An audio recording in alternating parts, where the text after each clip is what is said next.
വയനാട്ടിൽ നിന്ന് ഒട്ടും ആശ്വാസകരമായ വാർത്തകളല്ല നിരന്തരം വന്നുകൊണ്ടിരിക്കുന്നത്. അപ്പോഴും നമ്മുടെ സന്നദ്ധ സേവകരായ എക്കാലത്തെയും നമ്മുടെ പ്രതീക്ഷയായ സഹോദരങ്ങൾ ദുരന്തഭൂമിയിൽ പ്രവർത്തനനിരതരാണ്.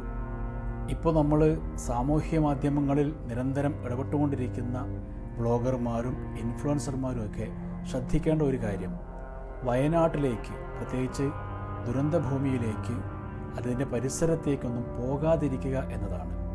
അത് രക്ഷാപ്രവർത്തനങ്ങളെ സാരമായി ബാധിക്കാനിടയുണ്ട്. പരിസരത്ത് നിന്ന് പോലും അല്പം മാറി നിൽക്കുക എന്ന് പറയുന്നത്, പെട്ടെന്ന് കിട്ടുന്ന ഒരാളെ അയാളെ ആശുപത്രിയിലേക്ക് എത്തിക്കാൻ ഓടി വരുന്ന ആംബുലൻസിന് വഴിയൊരുക്കലായിരിക്കും അത്.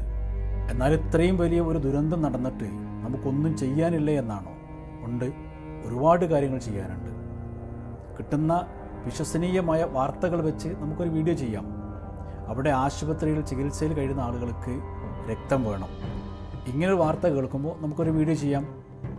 ആളുകൾക്ക് ഭക്ഷണം വേണം, വസ്ത്രം വേണം, മറ്റ് അവശ്യ സാധനങ്ങൾ വേണം എന്ന് ഒരു നിർദ്ദേശം കിട്ടുമ്പോൾ അത് ജനങ്ങളിലേക്ക് എത്തിക്കാൻ വേണ്ടി നമുക്കൊരു വീഡിയോ ചെയ്യാം.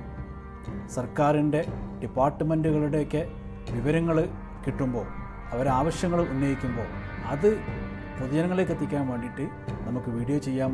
നമ്മുടെ പേജുകളിൽ, സൈറ്റുകളിൽ ഒക്കെ കുറിപ്പുകൾ എഴുതാം.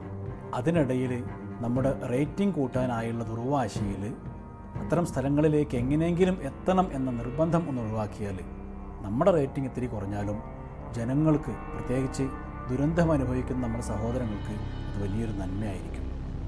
ഇനി ചാനൽ റിപ്പോർട്ടർമാരോട് ഒരു ചെറിയ അഭ്യർത്ഥനയുണ്ട്.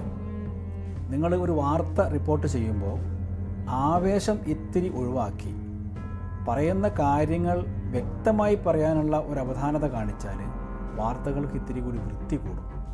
സെക്കൻഡിൽ 60 തവണ എൻ്റെ ചുണ്ടുകൾ ചലിക്കണമെന്ന നിർബന്ധം ഒഴിവാക്കണം. ക്യാമറയ്ക്ക് മുന്നിലെത്തുന്നതിന് മുന്നേ കാര്യങ്ങളെക്കുറിച്ച് ഒരു ഏകദേശ ധാരണ നിങ്ങൾക്കുണ്ടായിരിക്കണം.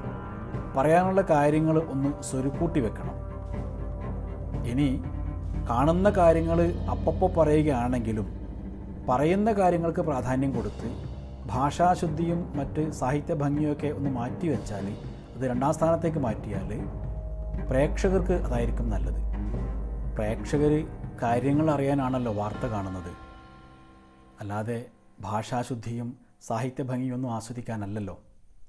നമ്മൾ പറയുന്ന സാധാരണ ഭാഷയിൽ നമ്മൾ കാര്യങ്ങൾ പറയാൻ തുടങ്ങിയാൽ ആളുകൾ നമ്മെ കാത്തിരിക്കും.